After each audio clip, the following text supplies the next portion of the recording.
परमोक्त गुणो यस्तु निर्गुणोपि गुणी भवेत् इंद्रोपि लघुताम याति स्वयं प्रख्यापितैर्गुणैः। यदि कोई किसी गुणहीन व्यक्ति की प्रशंसा करे तो वह भी प्रसिद्ध हो जाता है, बड़ा हो जाता है। पर कहते हैं कि अपनी प्रशंसा करने पर तो स्वयं इंद्र को भी कमतर ही समझा जाता है। इसलिए कभी भी अपनी प्रशंसा नहीं करनी चाहिए, क्योंकि सच्चा गुणी व्यक्ति वही है जिसकी प्रशंसा अन्य लोग करते हैं। पर हाँ, अपने गुणों का बखान भी तब करना ही होता है जब सामने उपस्थित व्यक्ति या समग्र विश्व आपके गुणों की कद्र नहीं करता। इसलिए अपने या कहें कि भारतीय संस्कृति के उत्कर्षभूत गुणों का भी यथासंभव उपस्थापन निर्धारित समय में हम अपने कार्यक्रम सुभाषित में करें। इस विशेष उद्देश्य के साथ सुप्रभातम की वेला में उपस्थित हूं मैं, नारायण दत्त मिश्र। स्वीकारें प्राभातिक अभिनंदन, अभिवंदन और अभिवादन।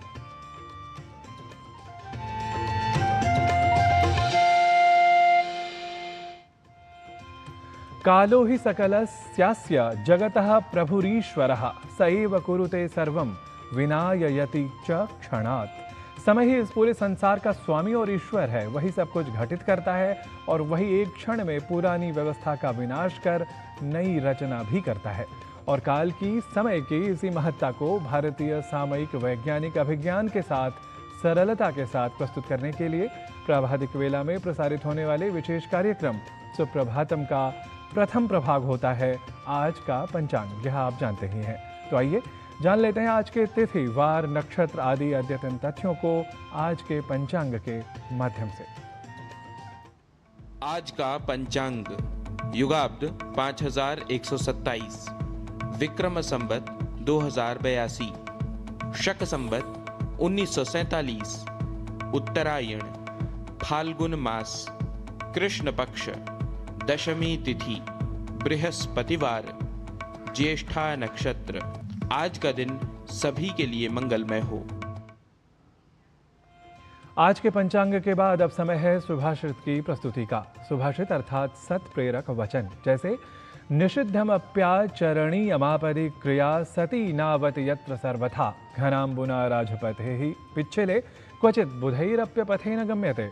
इसका अर्थ है कि जिस आपदा में अच्छी क्रिया या सद्व्यवहार द्वारा स्वयं की रक्षा न हो सके, तब स्वरक्षार्थ निषिद्ध कर्म संपादन भी असंगत नहीं, क्योंकि जब राजपथ या मार्ग पर वर्षा से कीचड़ हो जाती है, तब ज्ञानी भी कभी कभी कुमार्ग से जाने को बाध्य होते ही हैं। ऐसे ही अत्यंत व्यावहारिक होते हैं सुभाषित, जो जीवन यात्रा में हमारी व्यवहार कुशलता को बढ़ाते हैं। तो आज क्या है विशेष हमारे सुभाषित संग्रह में, यह जान लेते हैं। सुभाषित की मूल भाषा संस्कृत के साथ साथ हिंदी और अंग्रेजी भाषाओं में भी। ऊर्ध्वमूलमधः शाखमश्वत्थं प्राहुरव्ययम् छन्दांसि यस्य पर्णानि यस्तं वेद स वेदवित्। ज्ञानी पुरुष इस संसार को ऊर्ध्वमूल और अधः शाखा वाला अविनाशी पीपल वृक्ष कहते हैं, जिसके पत्ते छंद अर्थात वेद हैं। ऐसे संसार रूपी वृक्ष को जो जानता है वह वेदों का ज्ञाता कहा गया है। The wise say that this world is like an eternal peepal tree with roots above and branches below. Its leaves are the Vedas. One who understands this tree of worldly existence is said to be a knower of the Vedas. और सुप्रभातम में अब समय है भारतीय ज्ञान परंपरा से जुड़ी प्रस्तुति विशेष का। भारतीय संस्कृति और पुरातन ग्रंथ वेदों में तुलसी को उसके महान गुणों के कारण ही सर्वश्रेष्ठ स्थान दिया गया है। तुलसी का धार्मिक महत्व तो है ही, लेकिन विज्ञान के दृष्टिकोण से भी तुलसी एक उत्कृष्ट औषधि है। तुलसी को हजारों वर्षों से विभिन्न रोगों के इलाज के लिए औषधि के रूप में भी प्रयोग किया जाता है। चलिए हमारी विशेष रिपोर्ट में जानते हैं तुलसी के महत्व के बारे में।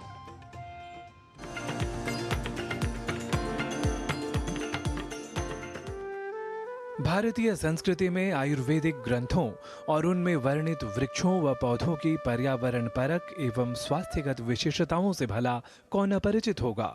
इन्हीं विशेषताओं को बतलाने में अपने आप में समर्थ है तुलसी। जहां एक ओर तुलसी का धार्मिक महत्व है तो वहीं दूसरी ओर विज्ञान के दृष्टिकोण से तुलसी एक औषधि है। हृदय रोग हो या सर्दी जुकाम, भारत में सदियों से तुलसी का प्रयोग होता चला आ रहा है। औषधीय गुणों से परिपूर्ण पौराणिक काल से प्रसिद्ध पतित पावनी तुलसी के पत्तों का विधि पूर्वक नियमित सेवन करना अत्यंत लाभप्रद कहा गया है। एक सर्वाधिक औषधीय एवं पवित्र पौधा तुलसी जी के रूप में भारत के हर आंगन में देखने को मिल जाता है। तुलसी का जितना औषधीय महत्व है उतना ही आध्यात्मिक महत्व भी है। तुलसी रोगनाशक है, खासकर श्वसन तंत्र के रोगों को नष्ट करती है, क्योंकि तुलसी जी प्राण वायु को उत्पन्न करती हैं और प्राण जब बढ़ते हैं तो हमारे फेफड़े स्वस्थ होते हैं। इसलिए खांसी, जुकाम, अस्थमा, बुखार, इस तरह की जब समस्याएं हों तो तुलसी जी का काढ़ा जरूर पीना चाहिए। जीवन के आरंभ से लेकर मृत्यु तक हमारे जीवन में तुलसी का अत्यधिक महत्व है। पौराणिक मान्यताओं के अनुसार तुलसी धारण करने वाले को यमराज कष्ट नहीं देते। इसके साथ ही मोक्ष की प्राप्ति के लिए मृत्यु के समय मुंह में तुलसी के पत्ते को रखने की भी सनातन परंपरा रही है। तुलसी को वायु शोधन एवं पवित्रता के लिए हर आंगन में लगाने की परंपरा रही है, क्योंकि तुलसी को सर्वाधिक ऑक्सीजन प्रदान करने वाले पौधों में से एक माना जाता है। समग्रता से कहें तो तुलसी का पर्यावरण से घनिष्ठ संबंध है। तुलसी के पास हानिकारक जीवाणु, विषाणु या कीड़े मकोड़े नहीं पनपते। यह घातक कृमियों और कीटों को नष्ट करती है। भोजन में भी तुलसी का भोग पवित्रता का कारक माना गया है। महर्षि चरक के द्वारा रचित चरक संहिता में तुलसी के गुणों का वर्णन कुछ इस प्रकार है। हिक्का कास विषश्वास पार्श्वशूल विनाशनः पित्तकृत कफवातघ्नः सुरसः पूतिगंधः।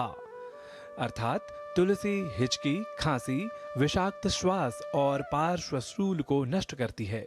यह पित्तकारक, कफवात नाशक, रस प्रदायक और दुर्गंध नाशक भी है। धार्मिक कथाओं के अनुसार देवताओं और दानवों द्वारा किए गए समुद्र मंथन के समय जो अमृत धरती पर गिरा, उसी के प्रभाव से ही तुलसी की भी उत्पत्ति हुई। भारतीय समाज और संस्कृति में तुलसी के महत्व को इस बात से समझा जा सकता है कि इसे हर परिवार अपने आंगन या दरवाजे पर लगाता है। संध्या के समय तुलसी के पौधे के नीचे दीपक जलाने की परंपरा भी हजारों सालों से है। मान्यता है कि ऐसा करने से तुलसी से निकली गंध दीपक से निकली उष्मा से मिलकर वायु को शोधित करने का काम करती है। निस्संदेह वृक्षों व अन्य पौधों को पूजने वाली भारतीय संस्कृति में आयुर्वेद की दृष्टि से भी अत्यंत लाभप्रद पौधे पर्यावरण के साथ ही साधारण जीवन में कितना महत्व रखते हैं, यह तुलसी जैसे पौधों में विद्यमान स्वास्थ्यपरक गुणवत्ता का आकलन कर समझा जा सकता है। जनेंद्र सिंह की रिपोर्ट, डीडी न्यूज।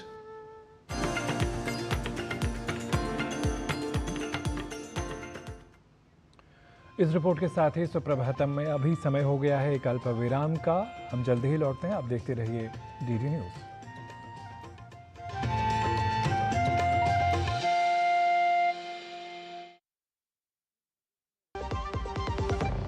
सस्ते वाले दाल मसाले स्वाद हुआ बेकार। MDH की हल्दी मिर्ची धनिया करे कमाल। ये रंग दे, ये खुशबू दे, ये तीखा, ये कम पड़े। क्या निराला MDH मसाला।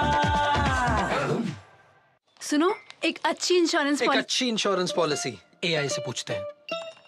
एक ऐसी पॉलिसी जिसमें प्रीमियम पेमेंट हो लिमिटेड पर इनकम आती रहे लाइफ टाइम। LIC का जीवन उत्सव। एक ऐसी पॉलिसी जो दे होल लाइफ इंश्योरेंस कवर भी। LIC का जीवन उत्सव। वाह, चलो तो LIC की जीवन उत्सव पॉलिसी ही लेते हैं। मैं भी तुमसे यही कह रही थी, LIC का जीवन उत्सव। लाइफ टाइम सेलिब्रेशन मनाइए LIC के जीवन उत्सव के साथ, फ्यूचर सेट है।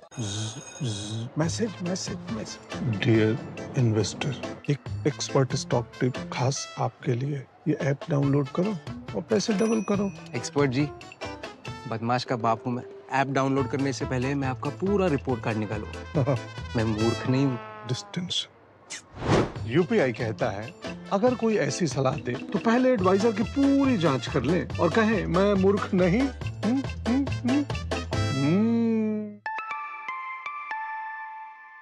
जाइए, आप भी किसी का टेस्ट लीजिए।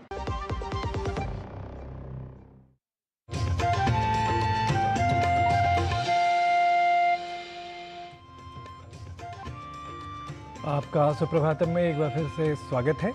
स्वस्थ रहने की प्राकृतिक यात्रा में हम आपके लिए लेकर आए हैं स्पेशल हेल्थ सीरीज, जिसमें स्वास्थ्य को समग्र दृष्टिकोण के साथ दिखाया जाता है। हमें जीवनचर्या में करना होगा बस थोड़ा सा बदलाव, जो निश्चय ही करेगा बीमारियों से बचाव। तो आज एक स्वास्थ्य समस्या के हर पहलू पर करते हैं विचार। तो चलिए आज योग 360 इस प्रभाग में क्या बता रही हैं हमारी सहयोगिनी किरण भारद्वाज, ये जान लेते हैं।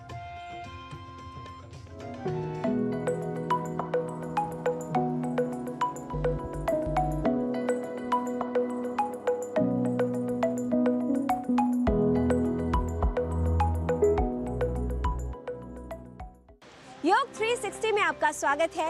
ये है हेल्थ का कंप्लीट पैकेज, जिसमें आयुर्वेद है, आसन है और हेल्थ है नेक्स्ट लेवल। तो बच्चों से लेकर बड़ों तक सभी बनेंगे हेल्दी विद योग 360।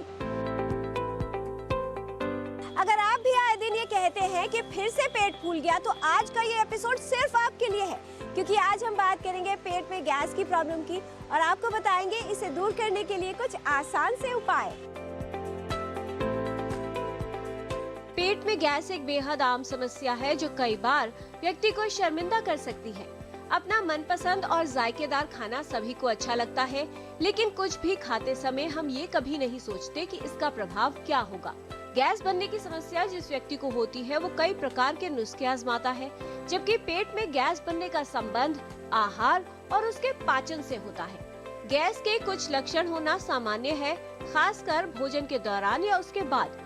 लेकिन अगर गैस का लक्षण लगातार रहता है, बार बार होता है और आपको परेशान करता है या आपकी दैनिक गतिविधियों को प्रभावित कर रहा है, तो ये समस्या हो सकती है।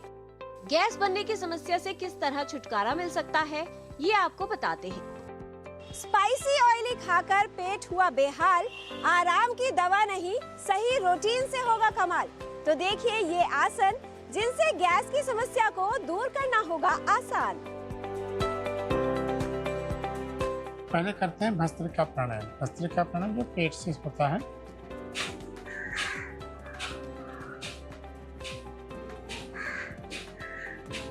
एक साथ इसको 10 स्ट्रोक करके रुक जाना है। इस तरह से बार बार इसको 2 से 3 बार किया जा सकता है। जैसे पेट अंदर जाता है फिर सांस बाहर, इस तरह से करते हैं। अब इसके बाद करेंगे पवन मुक्तासन। पवन मुक्तासन के लिए एक तरफ होकर लेट जाएंगे और फिर धीरे से पीठ के बल आ जाएंगे। इसको दोनों पैर एक साथ सांस भर के उठाएंगे और फिर सांस छोड़ते हुए फोल्ड, दोनों हाथों से पैर को पेट पे दबा देंगे। फिर सांस भर के पैर धीरे सीधा रिलैक्स। इसे अलग अलग पैर से भी कर सकते हैं। सांस पहले भर लेंगे, सांस छोड़ते उठाएंगे और सांस फिर से पैर को पेट पे दबाएंगे। फिर सांस भरते हुए धीरे से पैर सीधा, धीरे से जमीन पे रख देंगे पैर। अब बाएं पैर से सांस पहले भर लीजिए, सांस छोड़ते हुए पैर को पेट पे दबाएंगे। फिर सांस भरते हुए पैर धीरे से सीधा और धीरे से जमीन पे रख देंगे। इस तरह से पवन मुक्तासन करने से पेट पे दबाव पड़ने से गैस में आराम मिलता है, पूरी तरह से गैस निकल जाती है। पेट बोले बस तो मूड हुआ रफ। अगर खाने की आदतें न बदली तो लाइफ होगी टफ।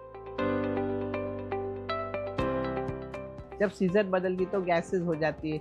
गलत खान पान चला गया, जैसे गोभी, फ्लावर, ऐसी सब चीज़ें खा लो, क्रूसीफेरस चीज़ें, तो गैसेस होने के चांसेस रहते हैं। मूली, इसलिए खाने पे तो ध्यान देना है, हमेशा ऑब्जर्व करना है कि भाई मैंने क्या खाया और उसका क्या असर मेरे शरीर पर पड़ा। ये हमें सबको अपने शरीर को पहचानने के लिए ज़रूरी है। ज़रूरी है कि जब गैस हो जाए तो सबसे बेस्ट चीज़ है सौंफ। सौंफ इतने सेक कर क्रिस्पी बना लीजिए और उसे चबाइए। खाने के बाद हमेशा सौंफ खाने की आदत ही डाल दीजिए, वो बहुत फ़ायदा करेगा। और पानी खाने के आधा घंटा पहले 1 घंटे बाद ही पीना चाहिए। और फिर अदरक की चाय भी बहुत फ़ायदा करेगी। तो यही सब चीज़ें हैं, बहुत बड़ा प्रॉब्लम नहीं, मगर ये करना ज़रूरी है, बढ़ाना नहीं है गैसेस को। पेट में गैस कोई मजाक नहीं बल्कि गलत लाइफस्टाइल का अलार्म है। और सबसे इम्पोर्टेंट बात ये है वो औषधियाँ और आसान उपाय जिसको यदि आप अपनाएं तो आपका पेट भी आराम पाए। गैस और ब्लोटिंग, जिसको आयुर्वेद में हम उदरवात बोलते हैं, एक बहुत कॉमन समस्या है। अगर आयुर्वेदिक भाषा में कहें तो वात दोष के प्रकोप से होता है, अपच यानी कि इंडाइजेशन के कारण होता है। अगर आप आधा चम्मच से 1 चम्मच टीस्पून जो होती है हिंगवाष्टक चूर्ण, उसमें थोड़ा घी मिला करके पहले टुकड़े के साथ खाएं तो बहुत फ़ायदा करता है। भोजन के पश्चात भी हिंगवाष्टक चूर्ण को गुनगुने पानी के साथ लिया जाता है। और ब्लोटिंग के साथ पेट में दर्द है तो लवण भास्कर चूर्ण भी। हाँ, अगर आपको हाई ब्लड प्रेशर है तो लवण भास्कर आपको नहीं लेना चाहिए। आपको बादी वाली चीज़ें, जो गरिष्ठ भोजन होता है, वो नहीं खाना है। साथ में बहुत ठंडी चीज़ें, चिल्ड जो चीज़ें होती हैं, ठंडा पानी, ये नहीं पीना है। नियमित रूप से व्यायाम करें और अपना लाइफस्टाइल ठीक रखें। रात्रि जागरण से भी वात का प्रकोप होता है। आयुर्वेद से जुड़ें और यदि आपकी प्रॉब्लम बहुत पुरानी हो चुकी है तो एक बार किसी अच्छे आयुर्वेदिक चिकित्सक से अवश्य परामर्श लें। खाने में परहेज और कुछ सावधानियों का पालन करके गैस की समस्या से बचाव किया जा सकता है। आप भी अपने खान पान का ध्यान रखें जिससे गैस की समस्या ना हो और आपका पाचन ठीक रहे। तो आज आपने जाना भस्त्रिका प्राणायाम का नियमित अभ्यास। पवन मुक्त आसन गैस के लिए लाभकारी है। भोजन के बाद तुरंत न लेटें, कुछ देर वॉक अवश्य करें। दिन भर बैठे रहने से बचें। फूल गोभी, पत्ता गोभी और मूली से परहेज करें। अधिक मात्रा में दाल और प्रोटीन युक्त आहार न लें। सौंफ का प्रयोग पाचन के लिए लाभकारी है। अदरक गैस की समस्या को दूर करने में उपयोगी है। हिंगवाष्टक चूर्ण आधा से 1 चम्मच घी के साथ लें। लवण भास्कर चूर्ण का सेवन करें। भारी भोजन न करें। देर रात खाने से बचें। नियमित और संतुलित दिनचर्या अपनाएं। तो आप भी गैस को ब्लॉक करिए और अपने गट हेल्थ यानी अच्छे डाइजेशन को अनलॉक करिए। अब गैस नहीं, सिर्फ रिलैक्स। हेल्थ संबंधित जानकारी हम आप तक ऐसे ही लाते रहेंगे, आपको हेल्दी बनाते रहेंगे। बच्चों से लेकर बड़ों तक सभी होंगे हेल्दी विद योग 360।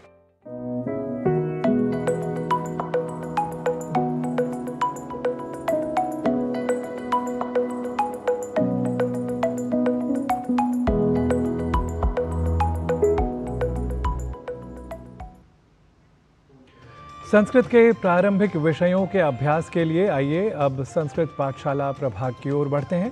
संस्कृत पदों के मूल रूपों की पहचान करा रहे हैं हमारे सहयोगी डॉक्टर गवीश द्विवेदी।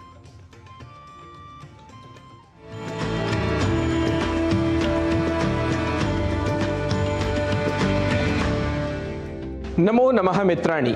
संस्कृत पाठशालायाः कक्षायां भवतां सर्वेषां स्वागतम्। मम नाम गवीशः। संस्कृत भाषा अपने प्रकृति प्रत्यय के कारण वैज्ञानिक भाषा है। इसका व्याकरण सर्व प्रकारेण नियमबद्ध है। ये नियम परंपरागत रूप से औपचारिक शिक्षण में सिखाए जाते हैं, पर हम यहाँ अनौपचारिक रूप से प्रयोग के आधार पर आपको भाषा सिखाने का प्रयास कर रहे हैं। मित्रों, संस्कृत भाषा में पदों का विभाग 2 प्रकार से किया गया है। एक प्रकार है सुबंत और दूसरा प्रकार है तिङन्त। सुबंत ऐसे पद हैं जो संज्ञा, सर्वनाम या विशेषण के रूप में प्रयुक्त होते हैं और तिङन्त क्रिया के रूप में। उदाहरण के द्वारा यदि समझें तो शिक्षकः वदति अर्थात शिक्षक बोलता है। इस वाक्य में शिक्षकः सुबंत पद है और वदति अर्थात बोलता है तिङन्त पद है। अब हमें आज सुबंत की बात करनी है। आप इसे ऐसे समझिए कि जिन शब्दों में विभक्ति लगती है वह सुबंत है। अब विभक्ति जानने से पहले हम शब्दों के मूल रूप को भी जान लेते हैं। पहले पुल्लिंग शब्दों को देखते हैं। तरुणः, तरुणः यह प्रथमा विभक्ति एक वचन का पद है। इसका मूल शब्द होगा तरुण, तरुण। रामः, इस पद का मूल शब्द होगा राम। राम। गवीशः, इसका मूल शब्द होगा गवीश। गवीश। नरेंद्रः, इसका मूल शब्द होगा नरेंद्र। नरेंद्र। अर्थात पुल्लिंग शब्दों में प्रथमा एक वचन पद से विसर्ग हटा देने पर उस पद का मूल शब्द मिल जाता है। यह तो बात हुई पुल्लिंग की। स्त्रीलिंग में यह थोड़ा सरल है। उदाहरण के लिए माला, यह स्त्रीलिंग शब्द है। इस स्त्रीलिंग शब्द की प्रथमा विभक्ति एक वचन रूप बनता है माला। इसका मूल शब्द प्रथमा के समान ही रहता है और वह भी है माला। इसी प्रकार प्रिया, गीता, सीता, दिव्या, नलिनी, शालिनी आदि पदों का मूल शब्द समान ही होगा, जबकि नपुंसक लिंग में अनुस्वार को हटाकर मूल शब्द ज्ञात होता है। जैसे वनम नपुंसक लिंग प्रथमा विभक्ति का एक वचन रूप है। इसमें अम इस ध्वनि को हटाकर वन यह मूल शब्द शेष रहेगा। इसी प्रकार पुस्तकम का मूल शब्द होगा पुस्तक। पुष्पम का मूल शब्द होगा पुष्प। फलम का मूल शब्द होगा फल। भवनम का मूल शब्द होगा भवन। राष्ट्रम का मूल शब्द होगा राष्ट्र। मित्रों, आज की कक्षा में हमने पुल्लिंग, स्त्रीलिंग एवं नपुंसक लिंग के पदों के मूल शब्दों को पहचानना सीखा है। वस्तुतः शब्दों के मूल रूप को जानना बहुत ही महत्वपूर्ण होता है, क्योंकि इसी के आधार पर हम शब्दों का प्रयोग सुबंतों के रूप में कर पाते हैं। तो पदों के मूल रूप को जानने का प्रयास अवश्य करें। ऐसे शब्दों का कैसे करना है प्रयोग सीखेंगे हम पाठशाला की अग्रिम कक्षाओं में। तब तक के लिए नमो नमः।